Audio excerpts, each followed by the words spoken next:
Hello, bachcho. Let's read the question. The question is saying desired gene is being introduced into host cell using both direct and indirect method. The desired gene is ligated to plasmid vector and plasmid free bacterial cells are made competent. Transformant are being selected from non-transformant due to the presence of selectable marker.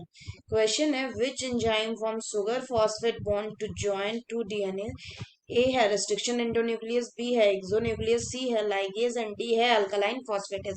तो आइए देखते हैं हम इसका की concept. तो अगर हम बात करें इसके की कंसेप्ट की तो इसका की कंसेप्ट हो जाएगा recombinant DNA technology. Recombinant DNA technology.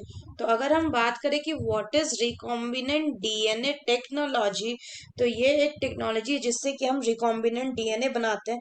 तो होता क्या है कि एक हम सबसे पहले फॉरेन डीएनए लेते हैं और ये जो फॉरेन डीएनए है इसको हम कट कर लेते हैं एक रेस्ट्रिक्शन इंडोन्यूक्लियस एंजाइम से। ठीक है, क्या करते हैं इसको कट। उसके बाद हम क्या लेते हैं, उसके बाद हम एक वेक्टर डीएनए लेते हैं, इसको भी हम कट कर लेते हैं किससे, विथ सेम रेस्ट्रिक्शन एंजाइम। अगर आर की बात करें तो ये क्या हो गया, ये हो गया रेस्ट्रिक्शन एंजाइम से इसको हम कट कर लेते हैं। क्या करते हैं, कट विथ सेम रेस्ट्रिक्शन।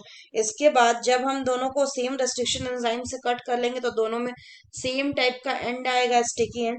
फिर क्या करेंगे, फिर इन दोनों को हम ज्वाइन कर देते हैं और क्या बन जाता है, बनता है रिकॉम्बिनेंट। इसके बाद बनता है रिकॉम्बिनेंट डीएनए। तो अगर बात करें कि रिकॉम्बिनेंट डीएनए जो है वो उसको बनने के लिए इस फॉरेन डीएनए और वेक्टर डीएनए को ज्वाइन कौन करता है, तो इसको ज्वाइन करने वाला एक एंजाइम होता है जिसका नाम होता है लाइगेज। अगर बात करें लाइगेज क्या करता है, तो it forms sugar phosphate bond to join the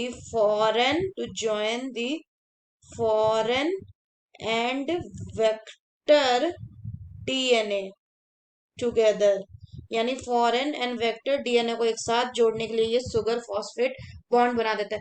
उसके बाद क्या करते हैं, उसके बाद जो ये रिकॉम्बिनेंट डीएनए है उसको हम किसमें डाल देते हैं, उसको हम इंसर्ट करते हैं। So it is inserted into the host. फिर इसको होस्ट के अंदर इंसर्ट करते हैं। होस्ट के अंदर ये क्या करता है, ये मल्टीप्लिकेशन करता है और होस्ट के अंदर ये मल्टीप्लिकेशन करने के बाद क्या करता है, ये रिकॉम्बिनेंट प्रोटीन को बना देता है। जो हम लोगों को डिजायर्ड प्रोटीन था वो हम लोगों को मिल जाता है। तो ये रिकॉम्बिनेंट प्रोटीन को बना देगा।